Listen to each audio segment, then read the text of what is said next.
Donc là ça rentre à peu près à 55 ou 60 cm.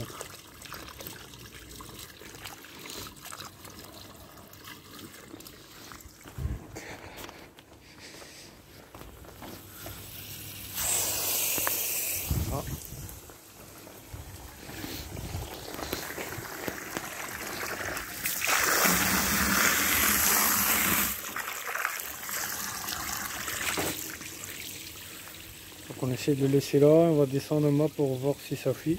Bon, les amis, ça refuit de nouveau dans le carrefour.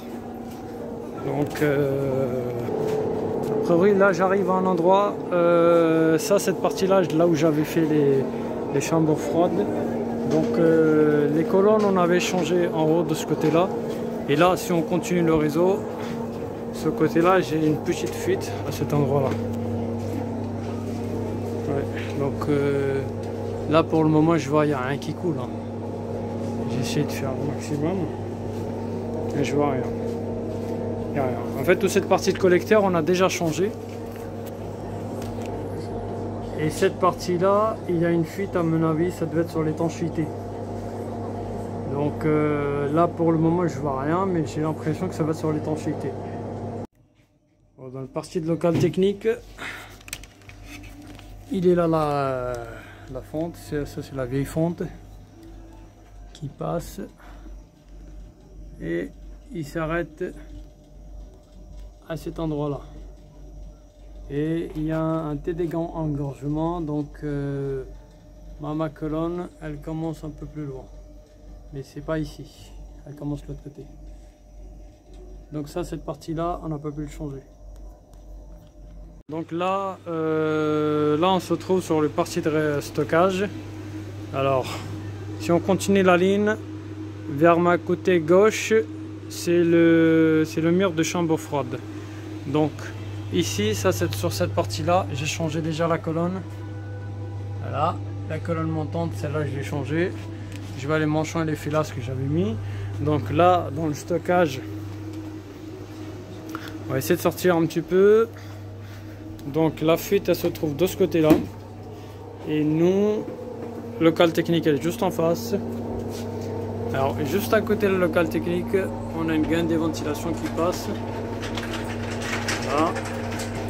Et juste à côté de la gaine de ventilation on a une fuite comme je vous l'ai dit à cet endroit là. Donc là ça fait à peu près 10 minutes que je suis en train d'arroser, toujours rien.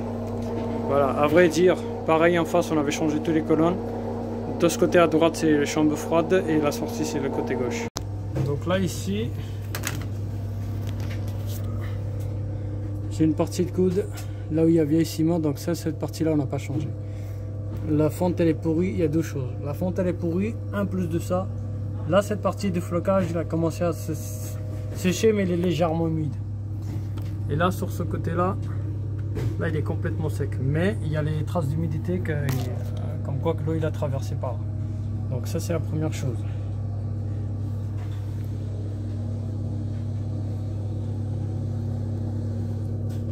Si on regarde bien derrière la fonte, elle est en état fissuré. Moi je pense qu'il y a deux choses, il y a la étanchéité et la partie de coude qui est fissurée.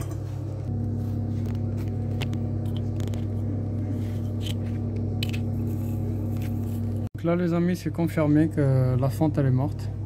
J'ai essayé de retirer un petit peu le flocage et je vois de l'autre côté légère fissure et ça montre que l'eau il coule par là. Deuxième fuite, il y a même le plan il est percé là. Même le plan il est percé, donc il y a aussi l'étanchéité qu'il ne faut pas oublier. Donc trois fuites c'est confirmé sûrement.